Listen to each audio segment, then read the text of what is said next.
Good evening, everybody, and welcome to this evening's surprise Veterans Disability and Human Services Commission meeting.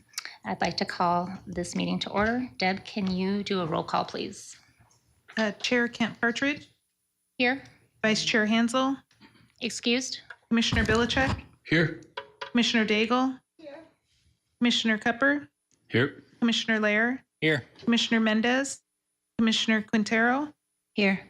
Commissioner Wisniewski. Here. We have a quorum. Yes, thank you. All right, please stand for the Pledge of Allegiance as you're able.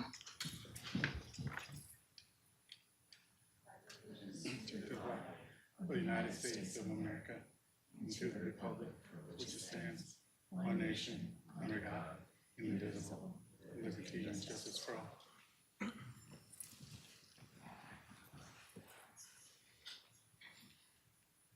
Okay, I'm going to start with current events and reports. We have a healthcare and medical hiring event. It's coming Wednesday, November 16th from 9 o'clock to 12 p.m. at West MEC Northwest Campus, Lightbox Conference Center. You'll meet potential employers and establish professional relationships in a convenient, time-saving setting. Don't forget your resume. We also have a Parks and Recreation Department.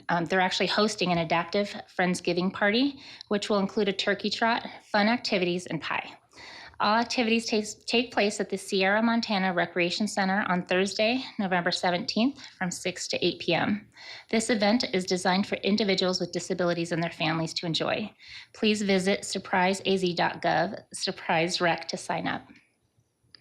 Surprise Party is back and better than ever. This year's Surprise Party will pay tribute to one of our original festivals, Founders Day. The annual festival celebrated our incorporation on December 12, 1960. Join us on Saturday, December 3rd from 2 to 9 p.m. and Sunday, December 4th from 12 to 5 p.m. as we honor our history with a carnival, car show, and more holiday lights than we've ever had before. Deck the Hawk will take place on Thursday, December 8th from 5 to 7 p.m. Stop by the new Surprise Senior Center and drop off ornaments for our holiday tree on display and leave new unwrapped gifts under the tree for local families. Refreshments will be served and a hand-decorated luminary bags will be on display. And then the City of Surprise celebrates their science, technology, and engineering, art, and mathematics STEAM efforts in the community by holding an annual Sci-Tech Festival.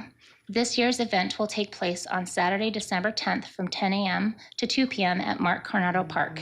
Please join us for this fun-filled educational event featuring interactive science, technology, engineering, art, and math exhibits and demonstrations. City offices will be closed in observance of Veterans Day on Friday, November 11th. Lastly, I just want to mention that Commissioner Rodriguez resigned today. We want to thank him for his service, and we want to wish him luck on his future endeavors. So please, the last thing that I want to say is please visit the city website to register for more information for any of the events that I just talked about before I mentioned Commissioner Rodriguez's resignation. So with that, I would like to ask any of our commissioners if they have any reports before I make my report. Okay, so we'll go, Commissioner. Hello, we have a Healing of Memories workshop on November 18th to November 20th at the Spirit in the Desert. It's in Elbow Bend, Carefree, Arizona, and the cost is free for veterans and first responders. You can reach out to Mike Wold at 651-687-9767. Commissioner Wisniewski.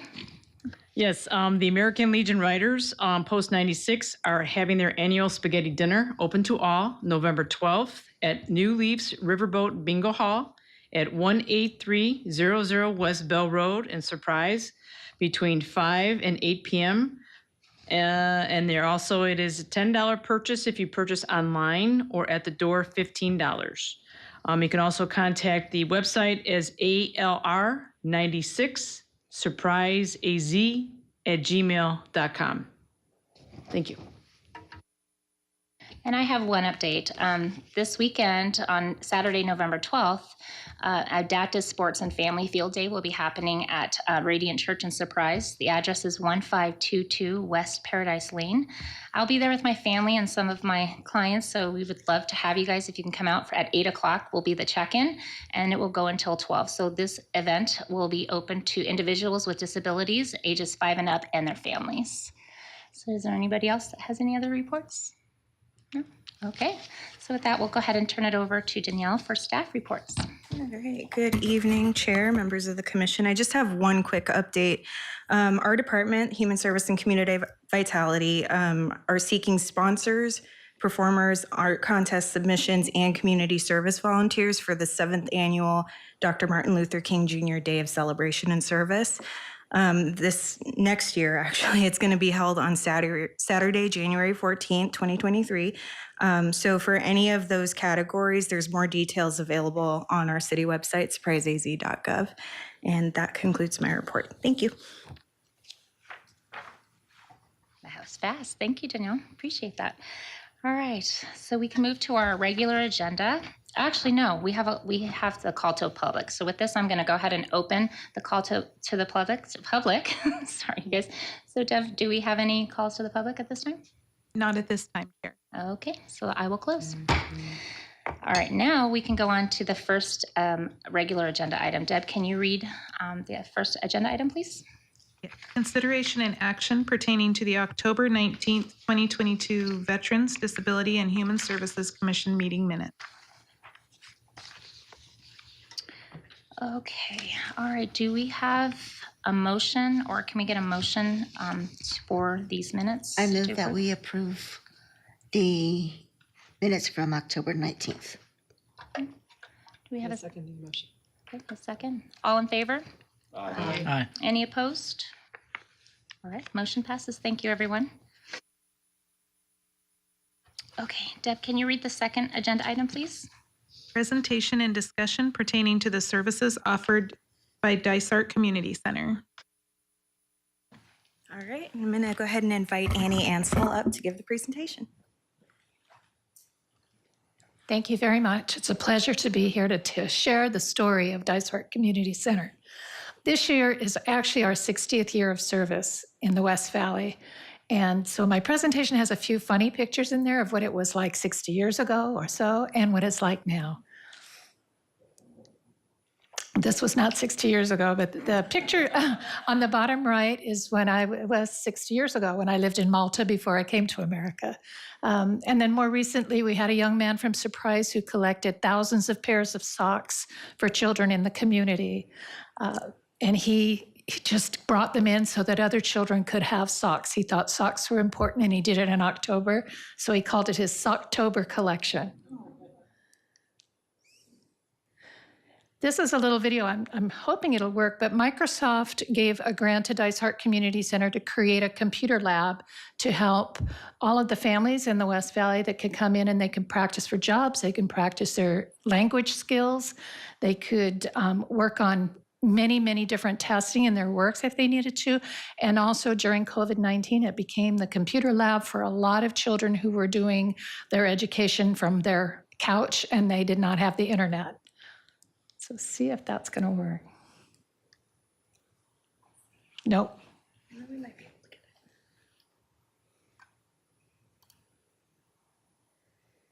it. The Dysart Community Center is the most amazing place that I have ever landed. It is just a real jewel in the desert out here. It's been here since 1962.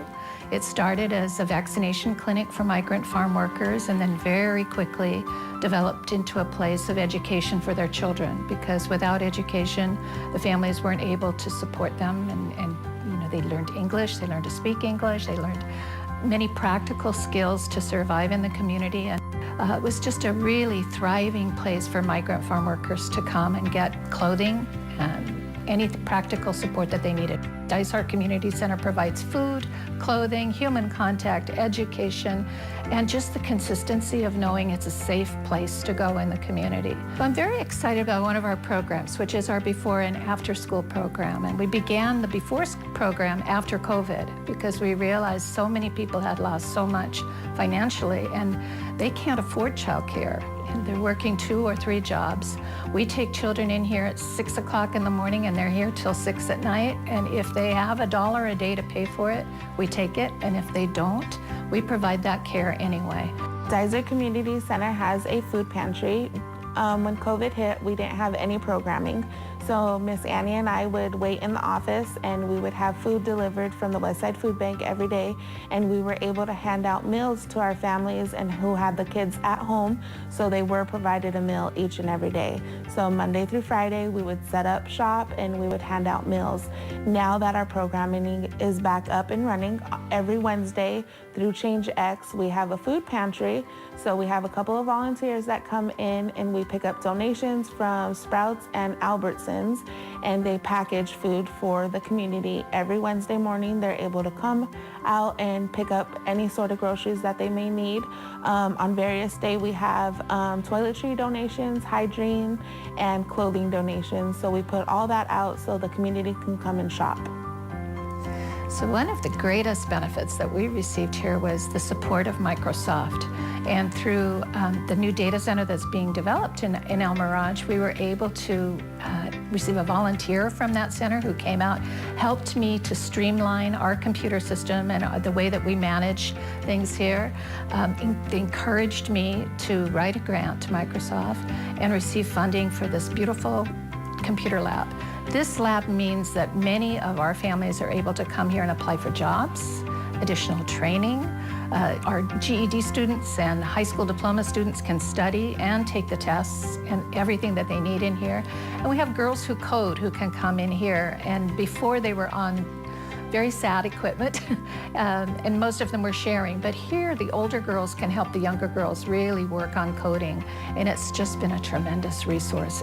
Many of our ESL students can practice their language classes in here, too. I would say the most impactful program that we offer is ESL. I think learning English is very important, and especially here in the United States. So seeing people come from many different places, majority Latin American countries, it's just very inspiring that they want to improve and learn, and just seeing their journey and how they improve their English skills is very inspiring. Being able to help other people, I think it just makes me feel blessed.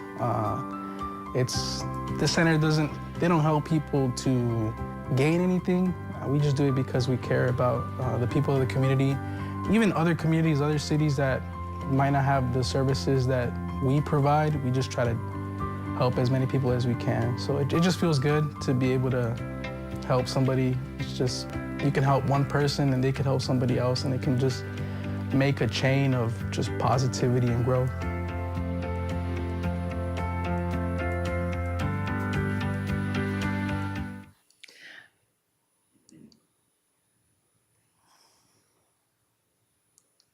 Okay.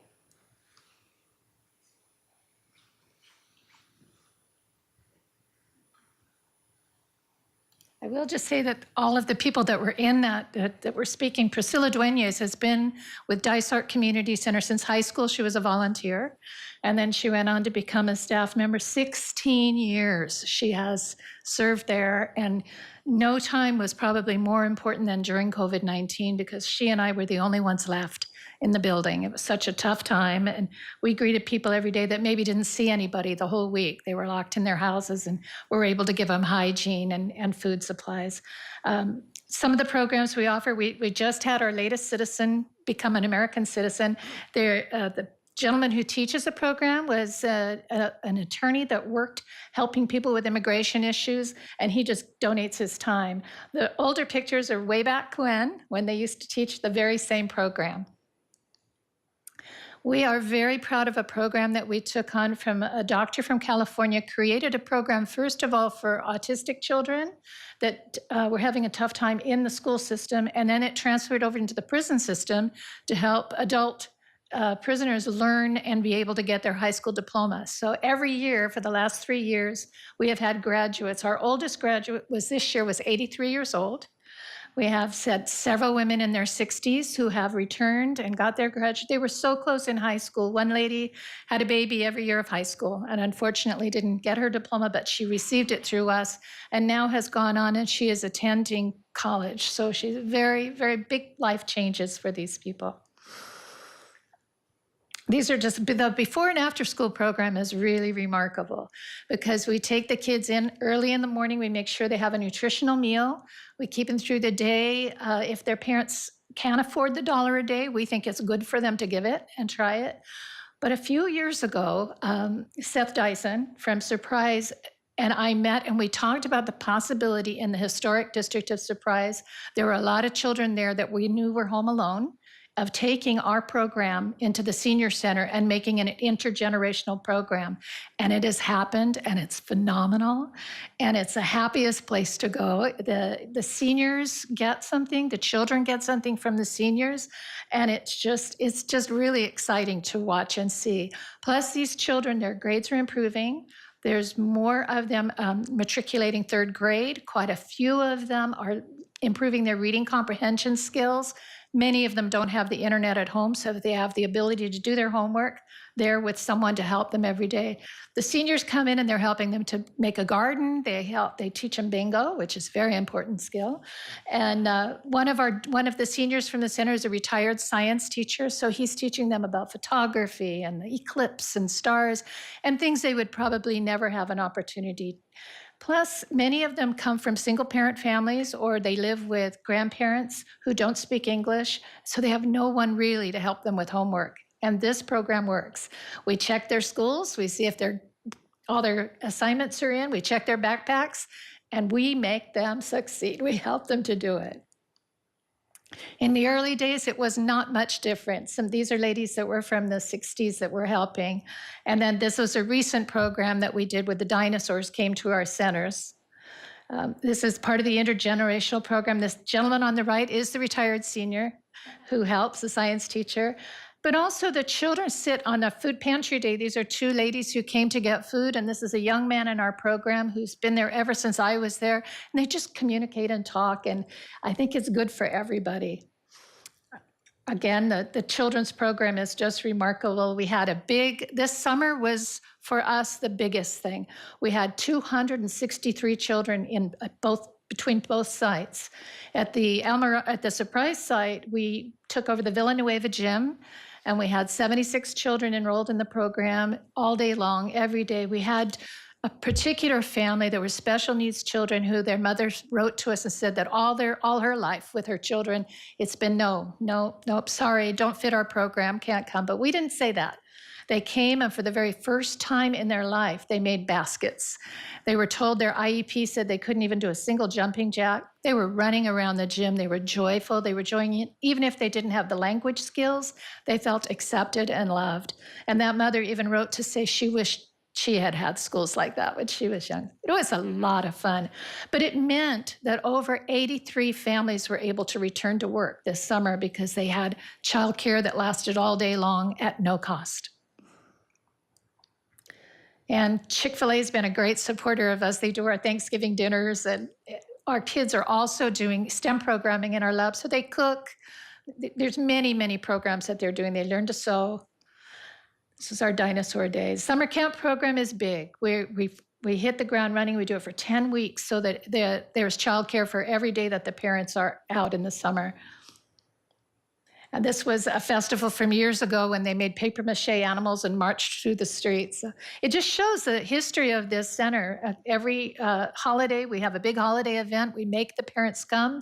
They create a craft with their children in the parking lot. We take pictures and sing songs. And we also go to Deck the Hawk, and we're singing carols there. Our teen program is a very robust teen program that actually Mr. Garciano should know about because he helped start that program. Their focus this year is on the elderly, so they're working at helping people who have difficulty painting or trimming their houses, working on their yards. But in previous years, they've worked on homeless situations and problems. They meet together every other week, and it's just a great program.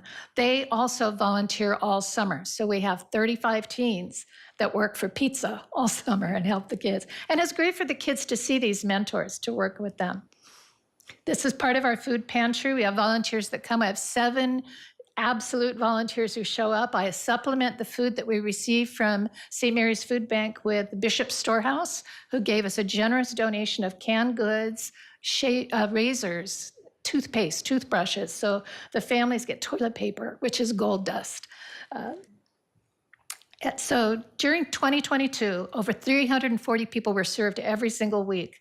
33,000 pounds of groceries and hygiene, 900 hours of youth academic assistance, 264 youths in the 10-week summer camp, over 225 hours of adult education assistance. We had 13 high school graduates, and we held 3 vaccine clinics. So we went back to our roots this last year and held clinics for people who need vaccination, along with voting.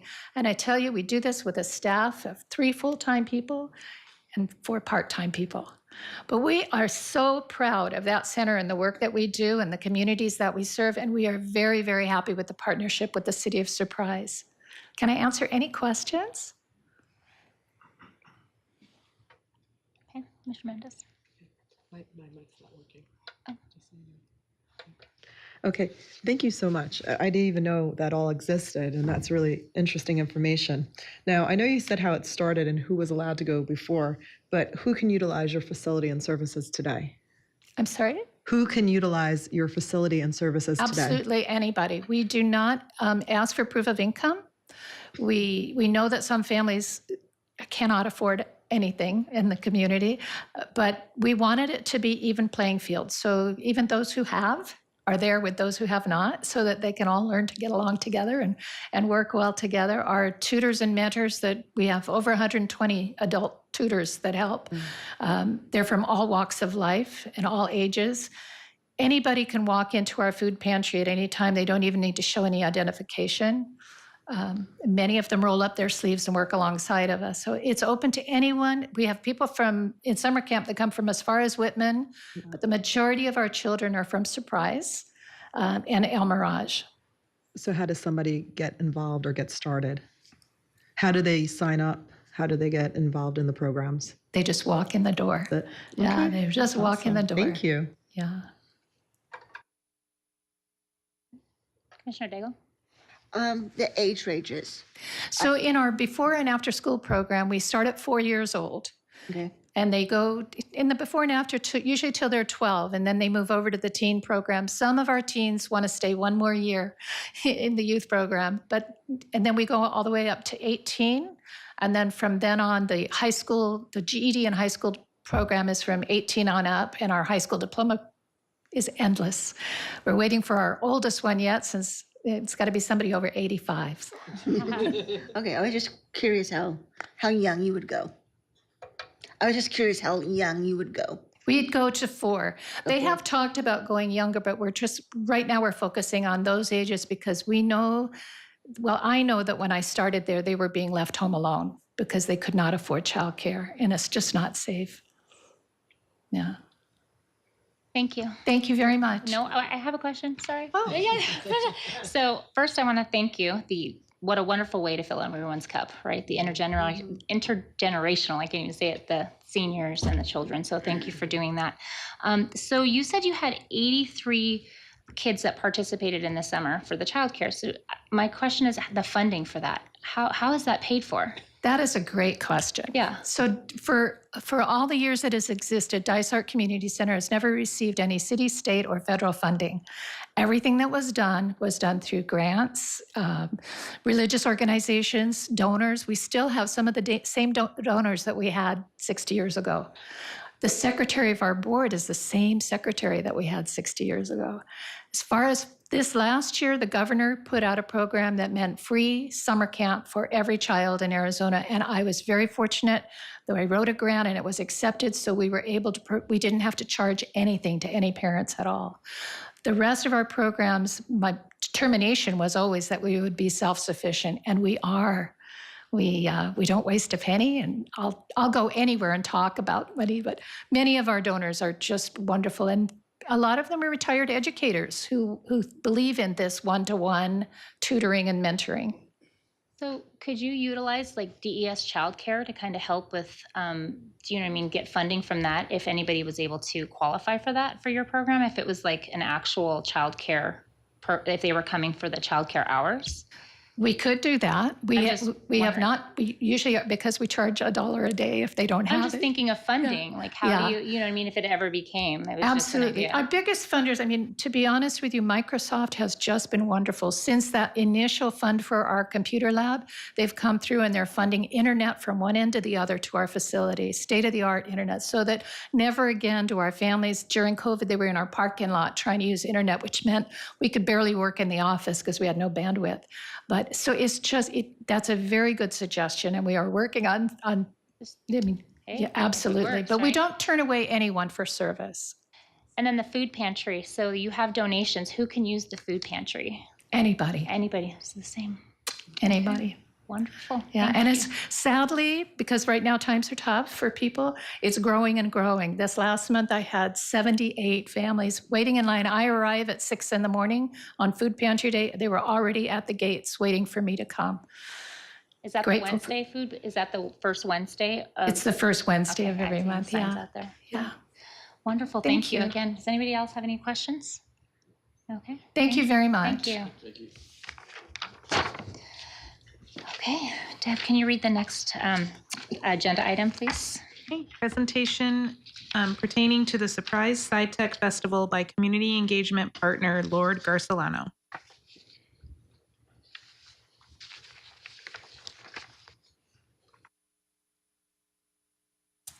Good evening, everyone. How do I follow that up? Geez. DCC has been a great organization, and a little biased because I came from there. So, but no, they do some amazing work. So kudos to them and Annie and the work that they're doing. All right, am I doing this right? All right, so I am here to talk a little bit about our SciTech Festival. Our SciTech Festival will be on December 10th, which is a month from now, from 10 a.m. to 2 p.m. at Mark Coronado parking lots. The purpose of this program, so the program is to celebrate STEAM, science, technology, engineering, arts, and mathematics in our community. As a city, we understand that the technology is ingrained in part of our future and our present. And so we want to continue to make sure that we're celebrating that and showcasing all the amazing stuff that we have here in the city. So our goal continually to grow this. We, I think, took our first step this year by moving it out of City Hall because we've finally outgrown our space here and trying to move it to Mark Coronado Park, where it's more visible, can accommodate more folks. So last year, or in 2019, we had 60 exhibitors, 1,200 attendees. With our expected growth, we're hoping to achieve that plus more. Last year was a little less, but we were considering coming out of the pandemic, and I think there was like a surge at the same time. So we were battling that. We still had 600 attendees and 43 exhibitors and vendors, including the Desert Community Center. A lot of our exhibitors we require them to have an engaging exhibit. So this is all about being hands-on, right? We want our attendees, our families, kids, all ages, to engage in science, technology, engineering, arts, and math. And that's the best way to do this, right?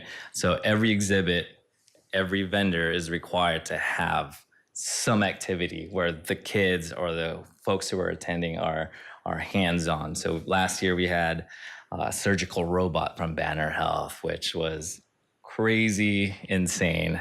Folks were able to actually participate and put those things on. It was just impressive.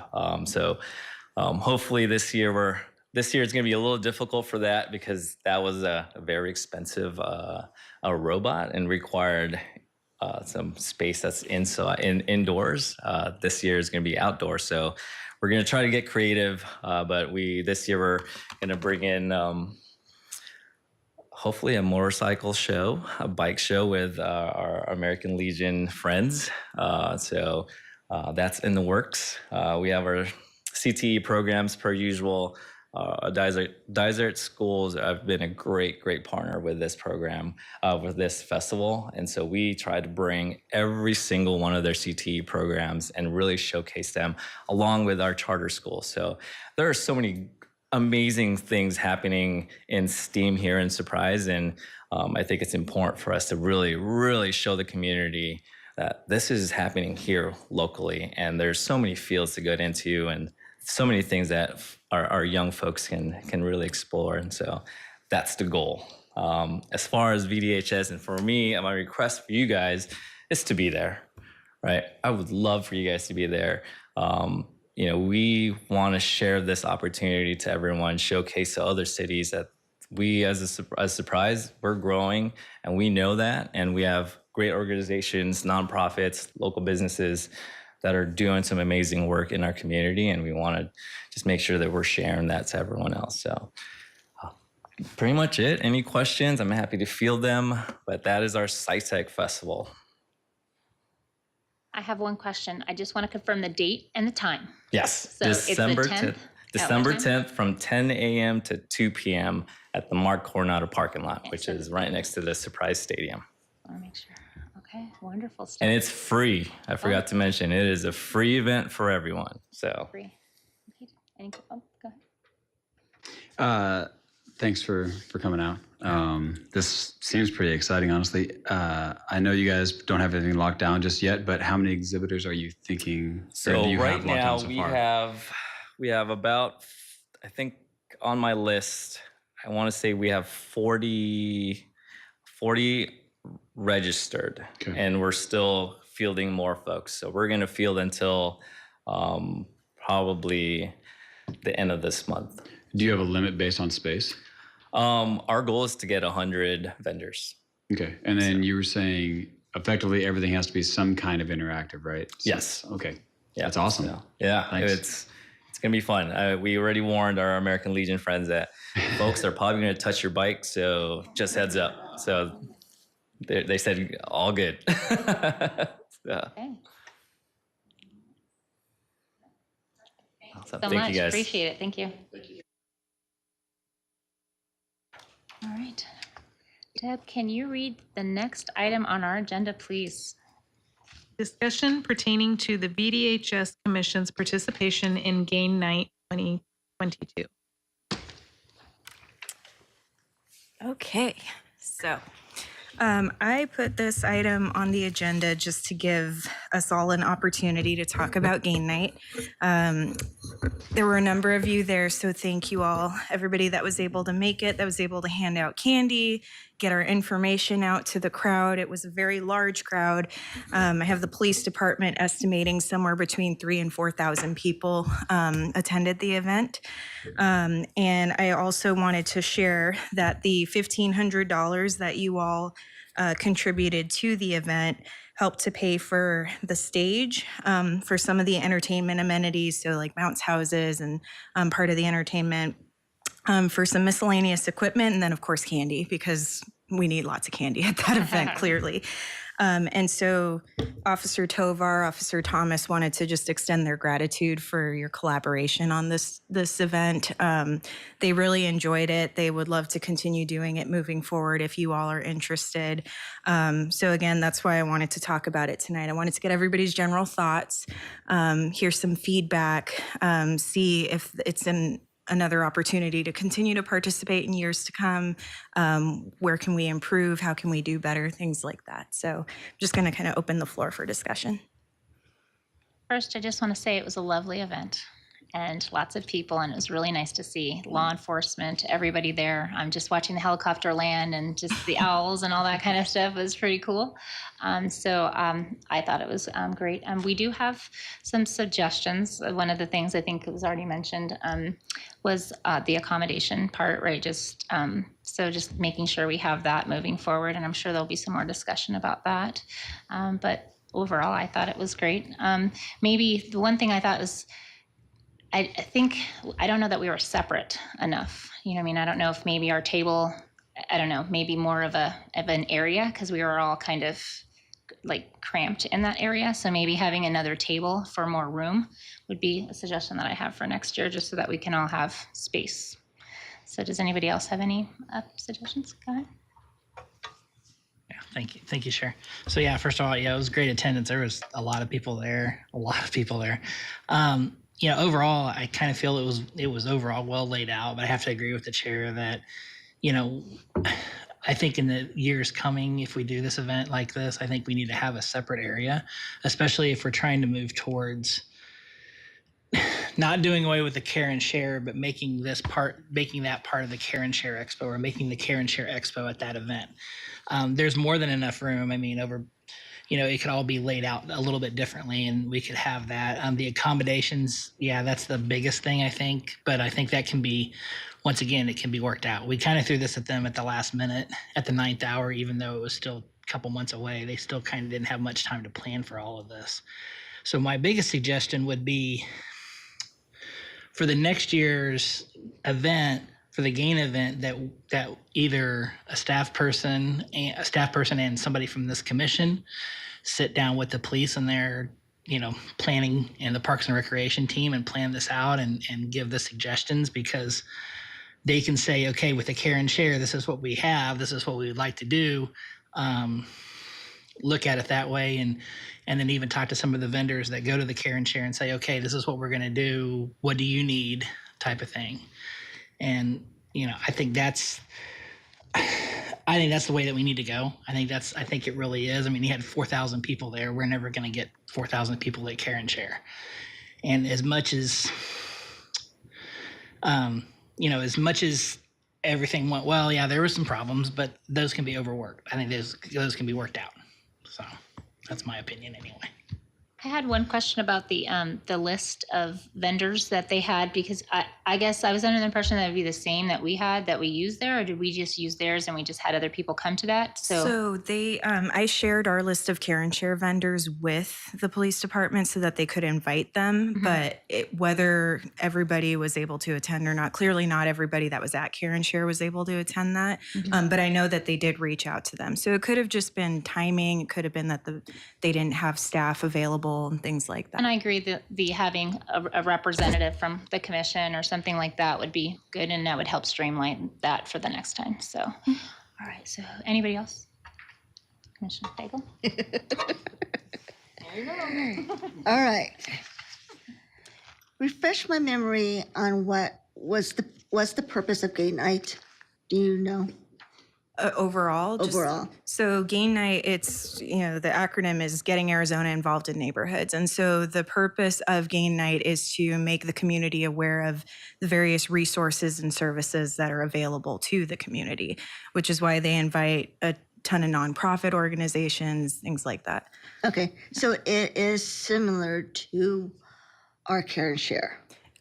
Yeah, thematically, yes. Thematically, because since I'm one of the original members of the commission, it was the purpose of Care and Share is basically to share the resources that's available to this community, in addition to possibly having these resources come and be in our city instead of East Valley or wherever.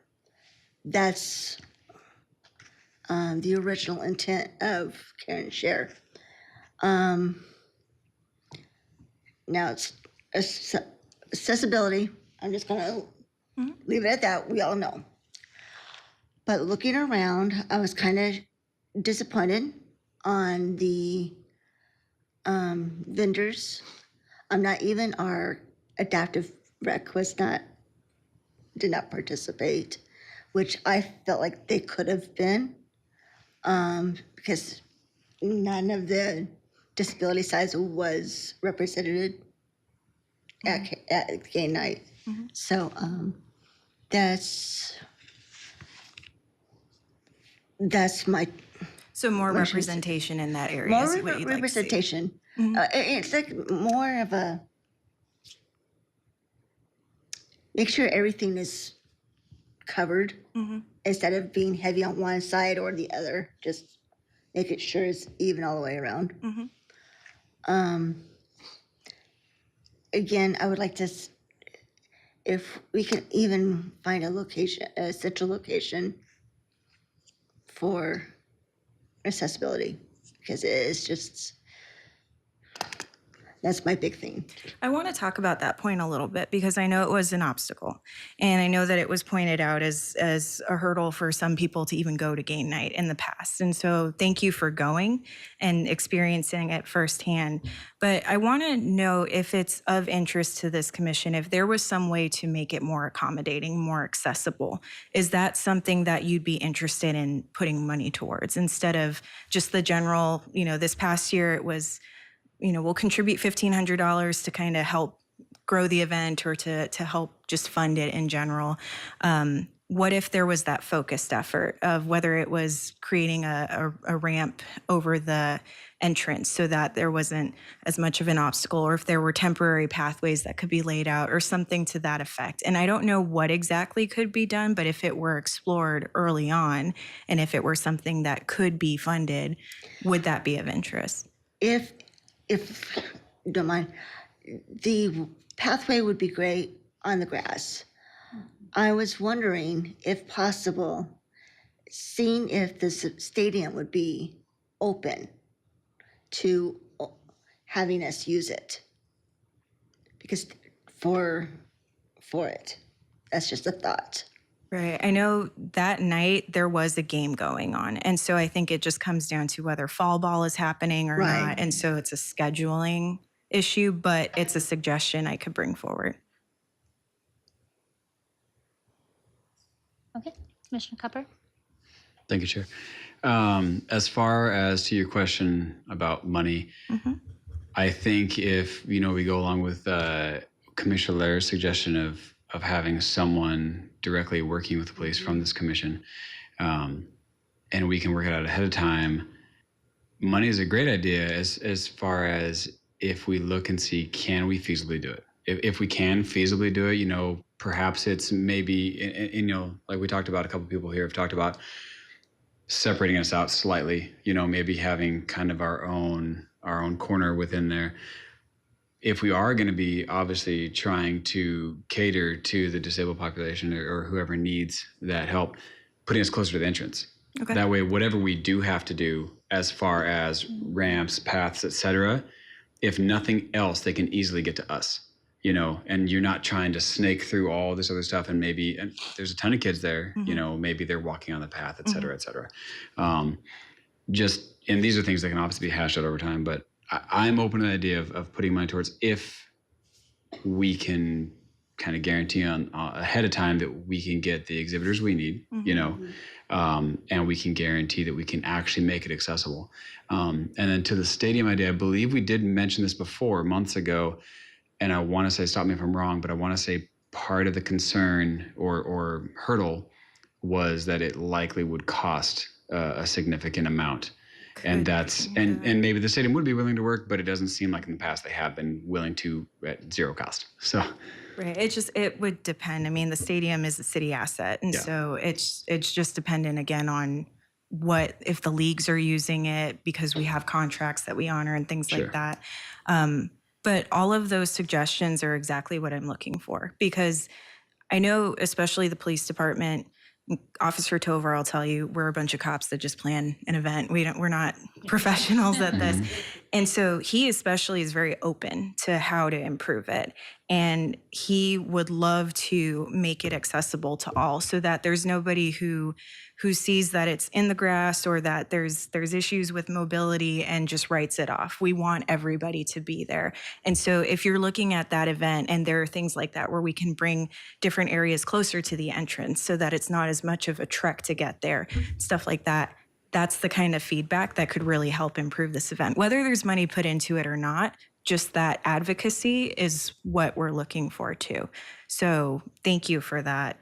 And any other suggestions in that vein, I'd be happy to pass along to the department too.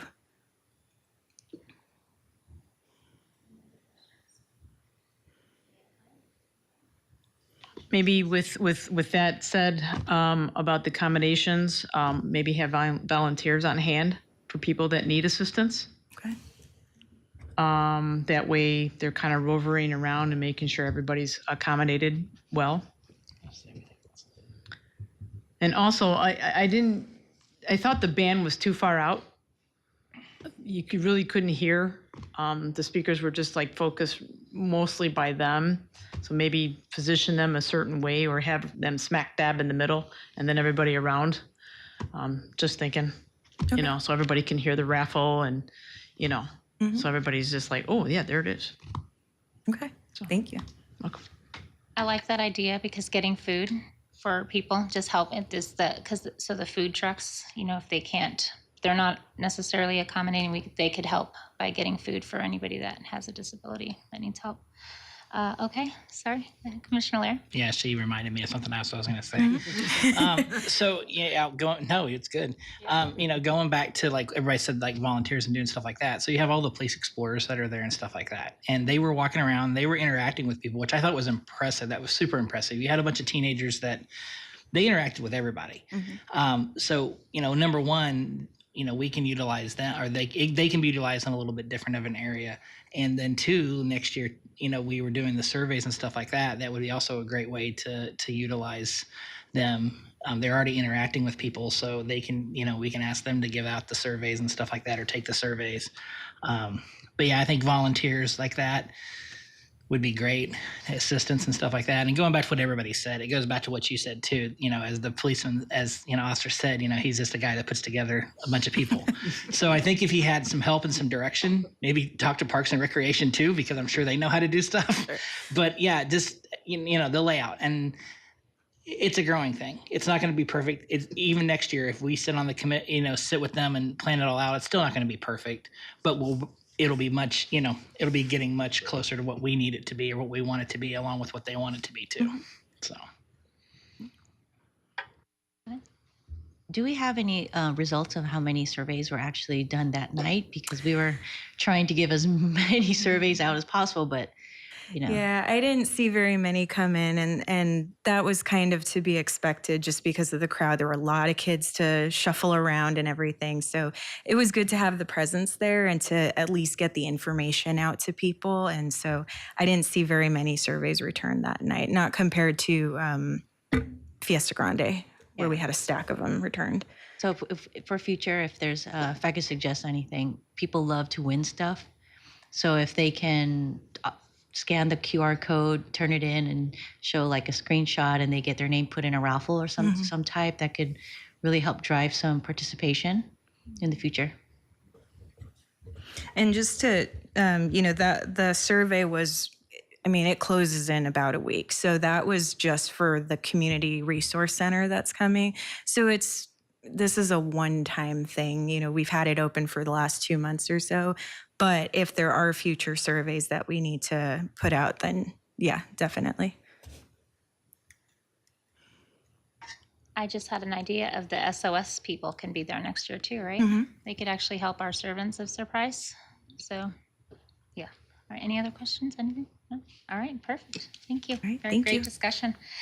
All right, so next thing on the agenda is other business and future agenda items. So does anybody have anything that they want to offer? I'll first start off.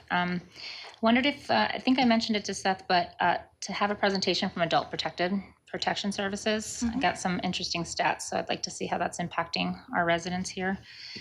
And then we have some vacancies. So are we actively, I guess that would be a question, just finding out if we, how we're recruiting with that. And we have some openings and we want to do interviews and all that kind of stuff. Yeah, so with any vacancy on any commission or board, the applications are accepted on a rolling basis. So you don't have to wait for the vacancy to pop up. You can just apply at any point. Have we had none? No applications? No, they're there, but I'm waiting on the clerk's office I don't handle that. Clerk's office kicks it off. So, but yeah, anybody can apply at any time. The application's held on file. If a vacancy is available, then the clerk's office will set up interviews with the subcommittee and they'll schedule accordingly. Okay. And one other question I had was, do we have a liaison? I don't know if we can discuss that with the council. So is that you? It's me. So I guess I just want to bring up, so I see things that happen in the newspaper and I send it and I'm like, look what's happening. And as commissioner, like, I would just think that how do we get that before it breaks to the newspaper? So without attending the council meetings ourselves. Do you know what I mean? It seems like something might go through council and then like a housing project might be announced or something. And I just want to know how we get those updates from anything that might pertain to our commission that's happening at that council meeting without us having to attend that council meeting. Gotcha. Does that make sense? Sure. I don't know how we I can get work on that. putting something together. Yeah, we for can it. talk about it. I just feel like, yeah. So does anybody else have any future agenda items? No? Okay. All right. So I guess with that, we can move to adjourn. Our next meeting's December 14th, Wednesday, I believe, right? It's a longer month. So I guess, can I get a motion to adjourn? I make a motion to adjourn. Okay, second? Second. All right. All in favor? Aye. Any opposed? All right. Motion passes and we are done. Thank you, everyone.